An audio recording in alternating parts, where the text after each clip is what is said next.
Madwar 35,000 pensjonant din igawdu mitwettiq ta' 4 miżuri oħra tal-Baġit 2025. Dawn inkludu aġġustamenti li saru fuq il-pensjonijiet ta' dawk li twildu qabel l-1962 u l-salarju kurrenti tagħhom li kieku kienu għadhom jaħdmu. Jaqbes idħul pensjonabli massimu kif rivedut, jiġifieri jaqbes 23,500 euro meta sal-2023 kien għadu 20,400 euro. Aġġustamenti oħrajn saru fuq il-pensjonijiet tar-Romol u dawk tas-servizz.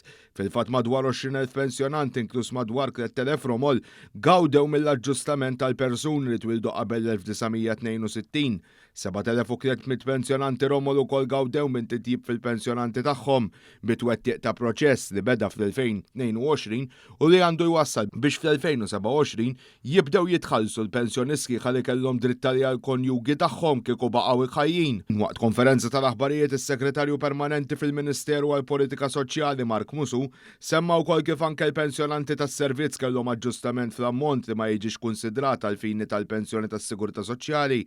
L-ammont li ma jkunx ikkunsidrat żdied 200 euro oħra u laħaq is-somma ta' 3,666. L-ewwel miżura tikkonċerna lil dawk il-pensjonanti li twildu qabel 1962 illi id-dħul pensjonabbli tagħhom jaċċedi id-dħul pensjonabbli massimu kif qed jiġi rivedut għal dawn il-persuni. Infakkar illi qed nindirizzaw anomalija li nħolqot snin ilu illi tikkonċerna daw il-pensjonanti.